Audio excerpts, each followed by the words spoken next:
Insulin resistance ശരീരത്തിൽ ഉണ്ടായി വരുമ്പോൾ കാണിക്കുന്ന പ്രധാന ലക്ഷണങ്ങളാണ് അമിതമായ വെയിറ്റ് ഗെയിൻ. നമ്മൾ ഭക്ഷണം ശരിയായ രീതിയിൽ കഴിച്ചിട്ടില്ലെങ്കിൽ പോലും വെയിറ്റ് കൂടുക, പല ഡയറ്റ് പരീക്ഷിച്ചാലും ആ ഒരു വെയിറ്റ് കുറച്ചു കൊണ്ടുവരാൻ സാധിക്കാതെ വരിക, വളരെ അപൂർവമായെന്നല്ല വളരെ കുറച്ച് പേരിലെങ്കിലും നമുക്ക് ലീൻ PCOD ആയിട്ടും കാണാൻ സാധിക്കും. അതും നമ്മുടെ ശരീരത്തിലുള്ള ഒരു ഹോർമോണൽ ഇംബാലൻസ് കൊണ്ട് തന്നെ സംഭവിക്കുന്നതാണ്. അവിടെയും വെയിറ്റ് ഗെയിൻ ഉണ്ടായിട്ടില്ലെങ്കിൽ പോലും മറ്റുള്ള ലക്ഷണങ്ങൾ നമുക്ക് കാണാൻ സാധിക്കും.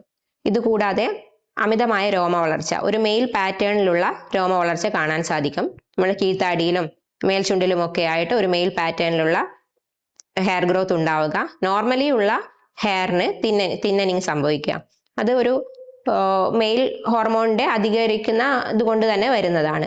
ഇതുകൂടാതെ തളർച്ച, എപ്പോഴും ഒരു ക്ഷീണം, ഒരു കാര്യവും ചെയ്യാനുള്ള ഒരു മടി തുടങ്ങിയ കാര്യങ്ങളും കാണാം. കൂടാതെ സ്വീറ്റ് ക്രേവിങ്സ്, ഏതെങ്കിലും ഒരു കാർബോഹൈഡ്രേറ്റ് ആയിട്ടുള്ള കാര്യങ്ങളോ അല്ലെങ്കിൽ എപ്പോഴും മധുരമുള്ള എന്തെങ്കിലും കഴിക്കാനുള്ള ടെൻഡൻസി ഉണ്ടായിക്കൊണ്ടിരിക്കുക.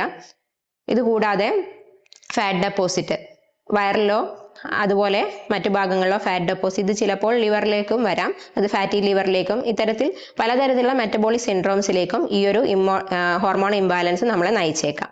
ഹോർമോണൽ ഇംബാലൻസ് ഉണ്ടാകുന്നത് കൊണ്ട് കാണിക്കുന്ന മറ്റൊരു ലക്ഷണമാണ് കഴുത്തിന്റെ പുറകുവശത്തോ അല്ലെങ്കിൽ കൈകളിലോ ഒക്കെയായി കാണുന്ന കറുപ്പ് നിറം. പ്രത്യേകിച്ച് കഴുത്തിന്റെ പുറകുവശത്താണ് കൂടുതലായി കണ്ടുവരുന്നത്. ഇതിനെ നമുക്ക് അക്കാന്തോസിസ് നൈഗ്രിക്കൻസ് എന്ന് പറയാം.